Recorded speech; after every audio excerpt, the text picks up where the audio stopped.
Eleanor Brooks, a successful black woman and the mother of the airline's CEO, was on a first-class flight from the UTAS to Zurich to finalize a significant international contract.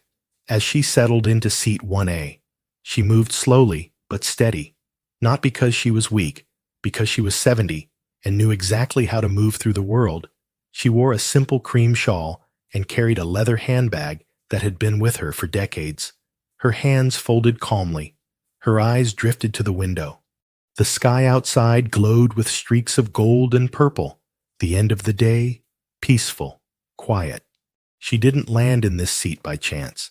She chose it, booked it weeks ago. Front row, window view. Not for luxury, for space, for clarity. And because she had spent a lifetime refusing to be pushed aside.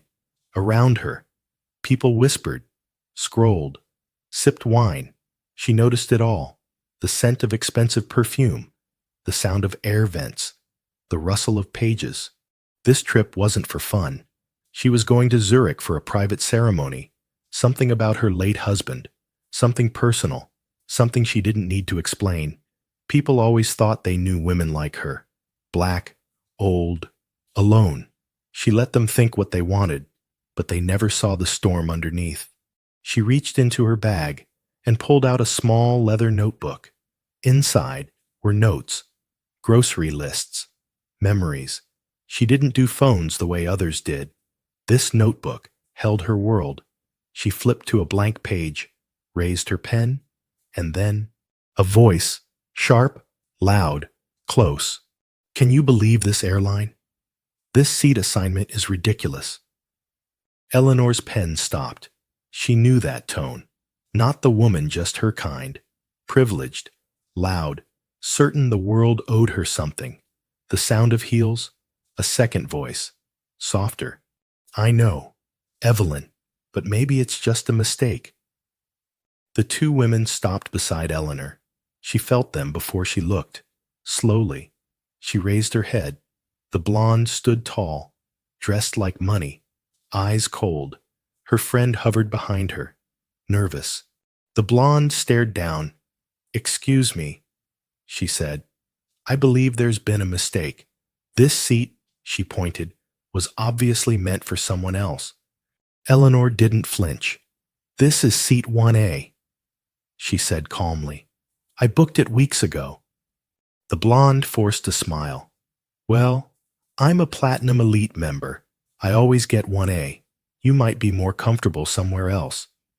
Eleanor looked her straight in the eye. I'm perfectly comfortable right here. The smile vanished. The brunette shifted uncomfortably.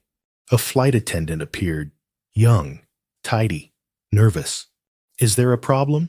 He asked. Yes. The blonde said quickly. This seat was given to me by mistake. Please fix it. Eleanor handed the man her boarding pass without a word. There's no mistake, she said. I belong here. He scanned the pass, nodded. Miss Brooks is confirmed for seat 1A. The blonde's eyes narrowed. That can't be right. She probably upgraded at the last minute. Doesn't that happen? Eleanor didn't answer. She didn't need to. I suggest you take your assigned seat, she said, voice steady. This conversation is over. The blonde didn't move. I don't think you understand who I am. Eleanor looked at her. Oh, I understand just fine. The attendant cleared his throat. Ma'am, I can get a supervisor if you'd like. The woman huffed and turned, dragging her friend behind her. Eleanor let out a quiet breath, turned back to her notebook. Her hand didn't shake. Her pen kept moving. She had faced worse, much worse. But even after everything, this kind of moment still came around. And deep down, she knew this wasn't finished. Not even close. Eleanor Brooks flipped through the worn pages of her notebook, her handwriting neat, deliberate, each stroke of the pen a quiet anchor. The pages held pieces of her life reminders, reflections, a recipe her daughter once jotted down on a Sunday morning. She had just circled a date when she heard the unmistakable rustle of movement near the cabin entrance. A glance upward told her the rest of the first-class passengers were still boarding. Among them walked in another woman, tall, platinum blonde, and dressed like she had stepped out of a fashion catalog.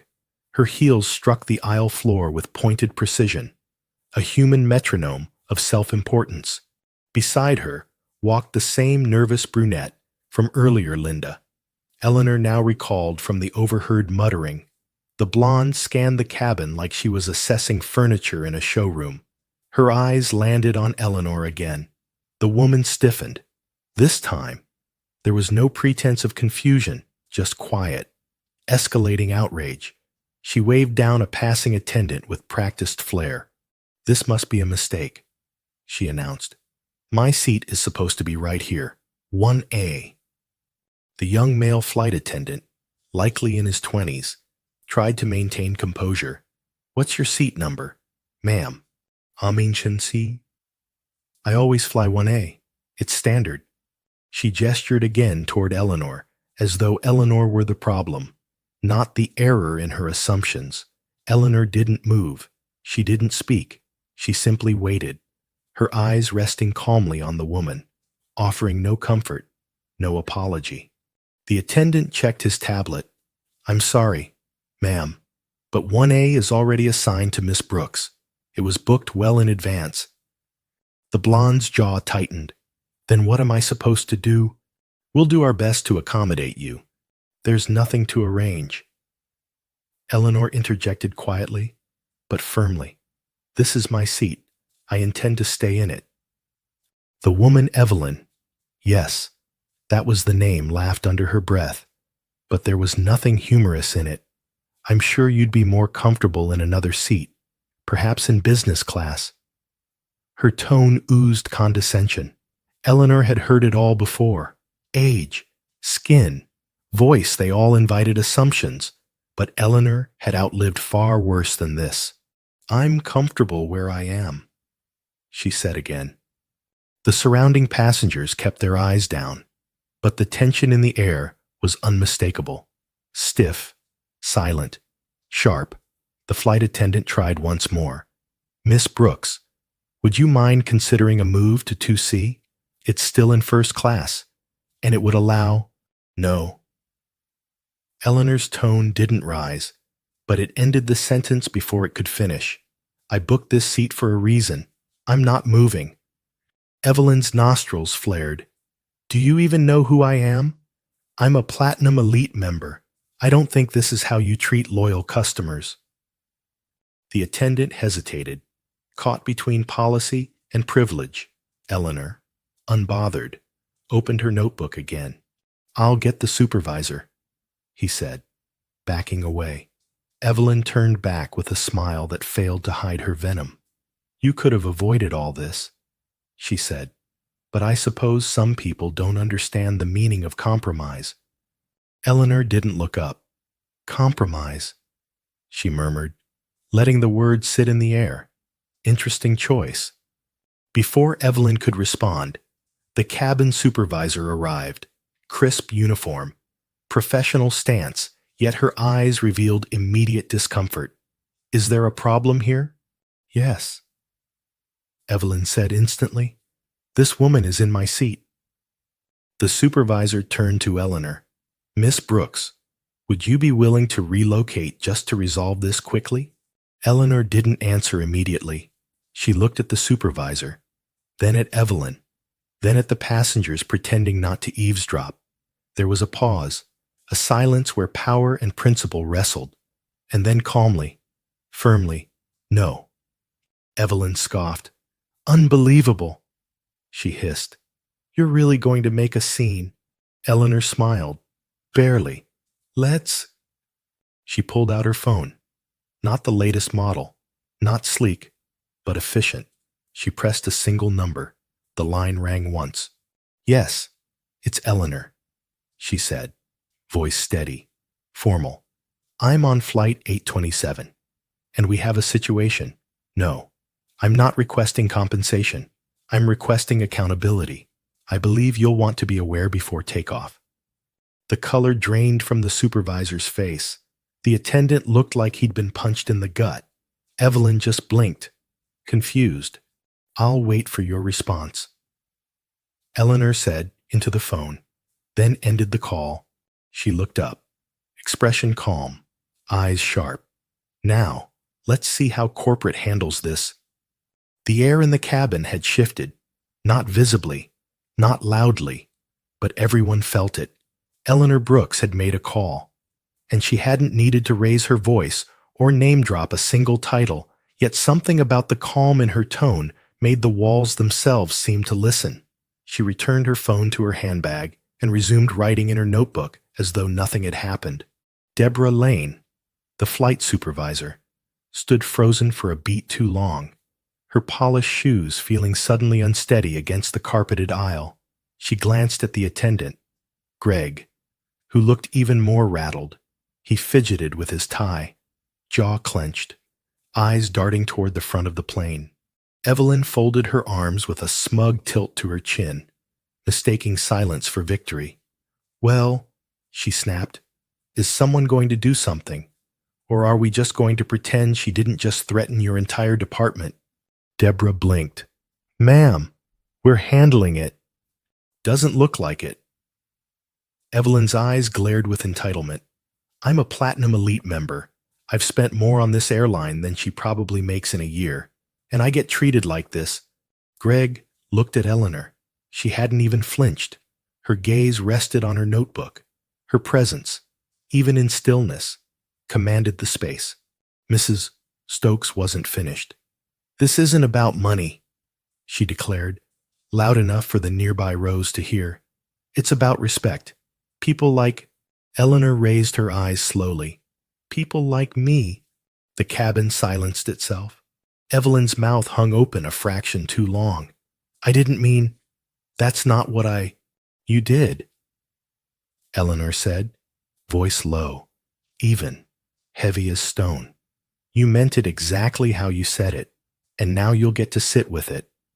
Before Evelyn could spiral further, a soft ding sounded through the cabin.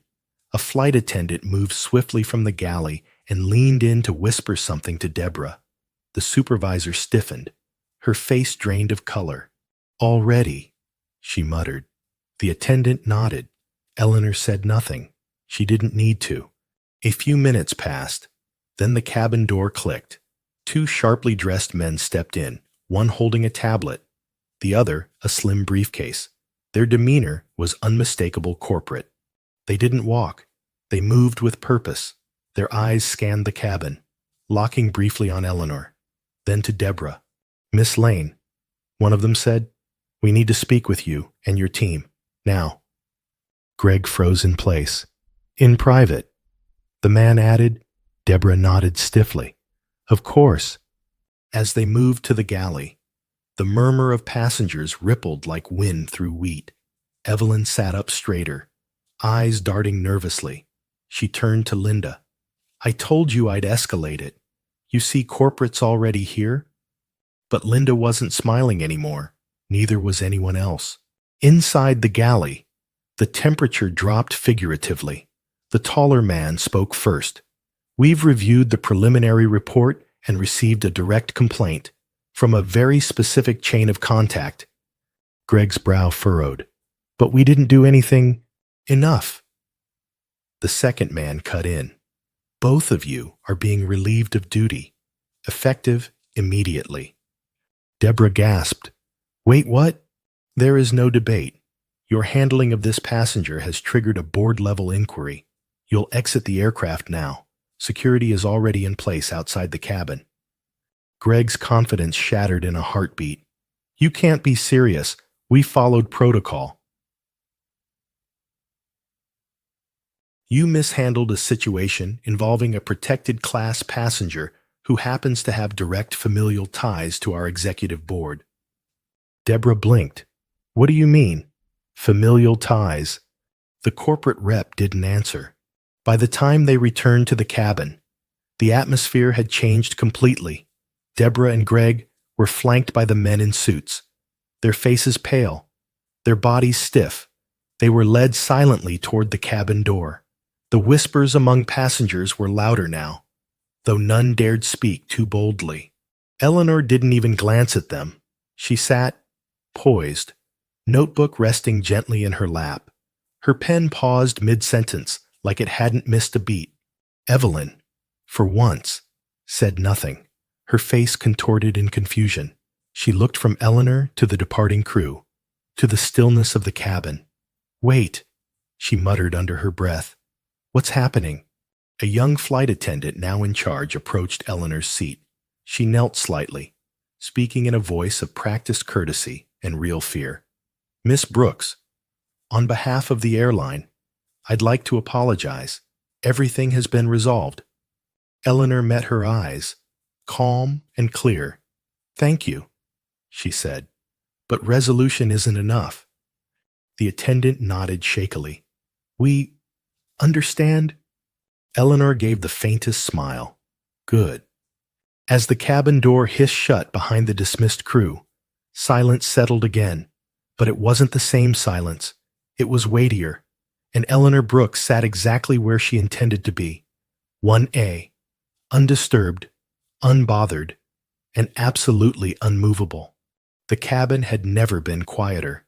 Passengers fidgeted, flipped pages they weren't reading, stared blankly at screens that had long gone dark.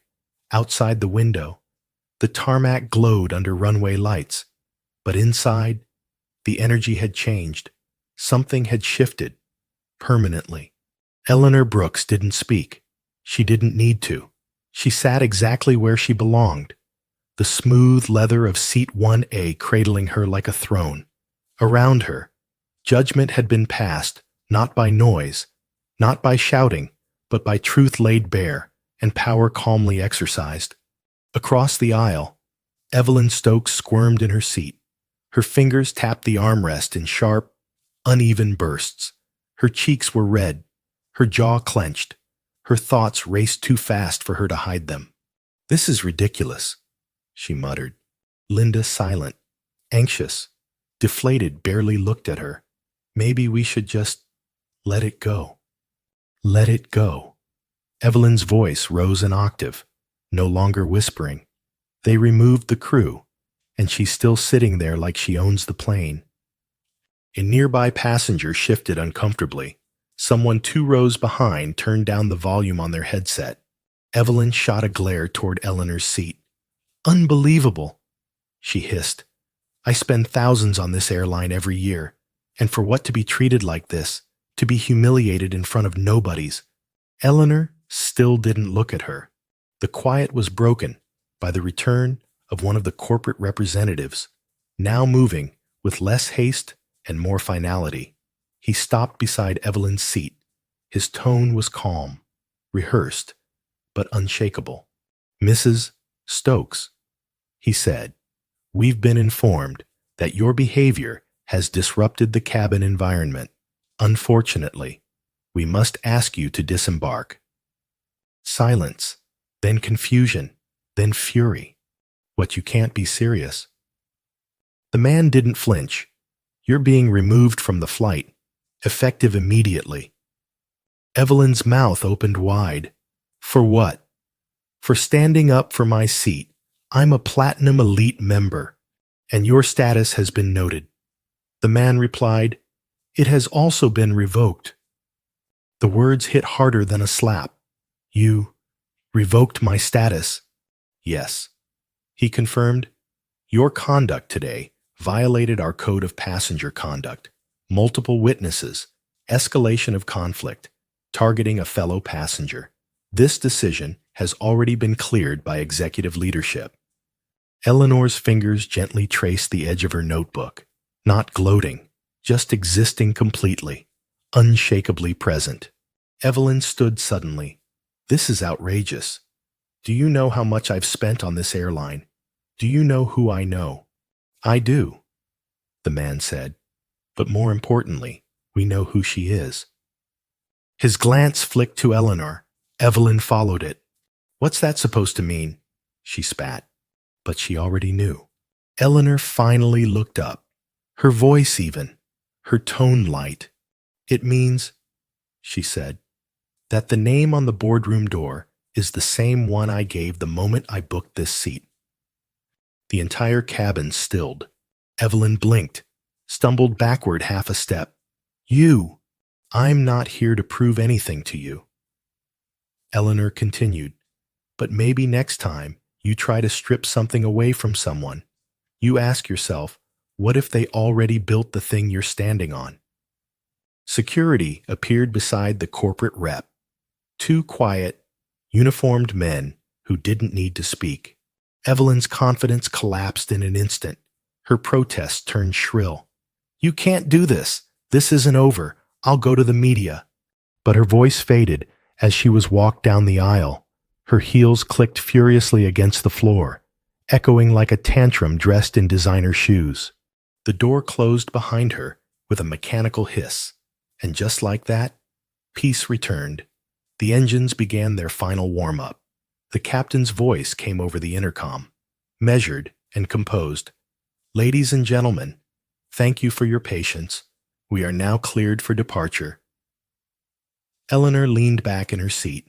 No victory pose, no smirk. Only the stillness of someone who had seen much, endured more, and chosen in this moment not just to sit, but to stand for something without ever leaving her chair. The engines roared gently as the plane pulled away from the gate. No more interruptions, no more protests, just motion, clean, forward, motion. Seat 1A was quiet. Eleanor Brooks rested her head slightly against the seat back. Her notebook closed now, resting on her lap like a finished story. Her eyes drifted to the window as the city lights slid by tiny dots, glowing faintly beneath the wing. She didn't smile.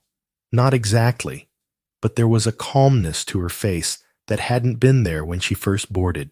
The kind of peace that comes from knowing that, for once, the system hadn't failed her.